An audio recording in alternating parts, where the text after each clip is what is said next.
Hello friends, स्वागत है आपका सीएनजी क्लास 12th पर। तो आज हम फिर से इतिहास के ऊपर आ चुके हैं और भारत के इतिहास की महत्वपूर्ण संधियों के बारे में हम बात करने वाले हैं, क्योंकि यहाँ से जो प्रश्न ऑब्जेक्टिव बहुत ज़्यादा ही आपके एग्जाम में उठाए जाते हैं, क्योंकि यहाँ से बहुत ज़्यादा पूछ ही लिए जाते हैं हर साल की बात करें तो। क्योंकि कौन संधि किसके बीच हुई थी, कब हुई थी और इसका परिणाम क्या था, ये सब बहुत सारे इसके बारे में संबंधित प्रश्न तो आते हैं। इसलिए चलिए आज इसको हम क्लियर ही कर लेते हैं। देखिए, तो यहाँ पे दिखा हुआ है क्या, देखिए यहाँ पे है संधि का नाम और यहाँ पे वर्ष है बीच में और आपका है महत्ता। इसकी महत्ता क्या थी, देखिए पहला जो संधि था वह था असुर अली की संधि।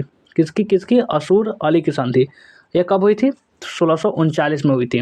और इस संधि ने मुगल साम्राज्य और अहोम साम्राज्य के बीच सीमा की स्थापना की और अहोम को जीतने के लिए मुगल के प्रयासों को इसने समाप्त कर दिया। ठीक है, इसका महत्ता भी आपको हम बताते चल रहे हैं, थोड़ा बहुत एक्सप्लेन भी कर दे रहे हैं ताकि आपको कुछ नॉलेज हो जाएगा, तो आपको एग्जाम में बहुत काम आएगा। देखिए पुरंदर की संधि, अगला जो संधि है वो है पुरंदर की संधि, जो कि 1665 में हुई थी। और यह संधि राजपूत शासक और मुगल साम्राज्य की कमांडर जय सिंह प्रथम और मराठा छत्रपति शिवाजी महाराज के बीच हुई थी।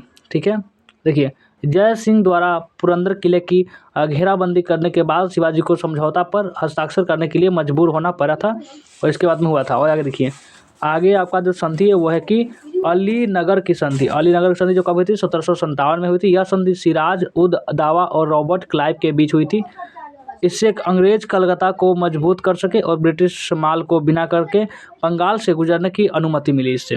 ठीक है, आगे कुछ और संधियाँ भी है, उसको भी समझेंगे। देखिए ये संधि, आ जाइए फिर से संधि वाला संधि महाराज। देखिए इलाहाबाद की संधि, ये कब हुई थी, तो ये 1765 को हुई थी। यह संधि रॉबर्ट क्लाइव और मुगल बादशाह शाह आलम द्वितीय के बीच हुई थी। इससे अंग्रेजों को बंगाल, बिहार और उड़ीसा के मुगल सम्राट की ओर से कर एकत्र करने का अधिकार मिला था। ठीक है, अगला अगला संधि देखिए, अगला संधि है मद्रास की संधि। मद्रास की संधि है जो कि 1769 में हुई थी और पहले मैसूर युद्ध को समाप्त करने के लिए अंग्रेजों तथा मैसूर के हैदर अली के बीच यह संधि हुई थी। संधि के तहत दोनों पक्ष जीते गए क्षेत्रों को वापस करने और तीसरे पक्ष के आक्रमण के मामले में एक दूसरे का समर्थन करने के लिए यह सहमत हुए। ठीक है, आगे बढ़िए। पुरंदर की संधि, पुरंदर की संधि ये कब हुई थी, 1776 को हुई थी, 1776 को। यह संधि पहले आंग्ल मराठा युद्ध के पहले चरण को समाप्त करने के लिए अंग्रेजों और मराठों के बीच ये हुई थी। ठीक है, नेक्स्ट आगे बढ़िए। अगला संधि है वागडौ, क्या है वागडौ की संधि। वागडौ की संधि जो 1779 को हुई थी। यह संधि पहले आंग्ल मराठा युद्ध के दूसरे चरण को समाप्त करने के लिए अंग्रेजों और मराठाओं के बीच ये हुई थी। अगली जो संधि है वह है कि सालबाई की संधि। सालबाई की संधि जो कि 1782 ईस्वी में हुई थी। यह संधि प्रथम आंग्ल मराठा युद्ध को समाप्त करने के लिए अंग्रेजों और मराठों के बीच हुई थी। ठीक है, आगे बढ़ते हैं, कुछ और संधियाँ भी हैं उसको भी देखेंगे। ये संधि देखिए, ये संधि आ जाइए फटाफट। हाँ, आ गया सेरिंगपटम की संधि। सेरिंगपटम की संधि देखिए, सेरिंगपटम की संधि है कब हुई थी, 1792 में। यह संधि अंग्रेजों, लॉर्ड कॉर्नवालिस, मराठों, हैदराबाद और टीपू सुल्तान के बीच हुई थी।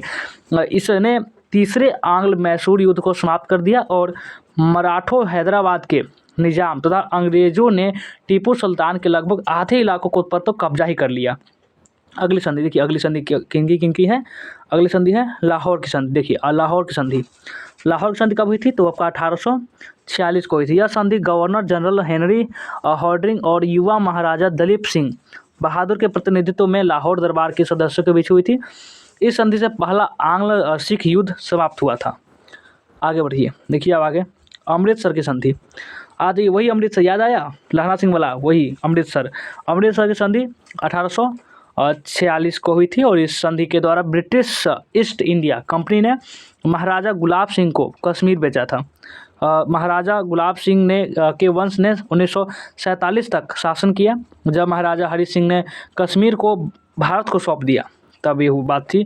तो ये थी आपको कुछ संधियाँ जो से आपको प्रश्न एग्जाम में बनकर आ सकते थे, हमने आपको बताया। तो कैसा लगा आज का ये छोटा सा वीडियो, कमेंट करके हमें ज़रूर बताना है।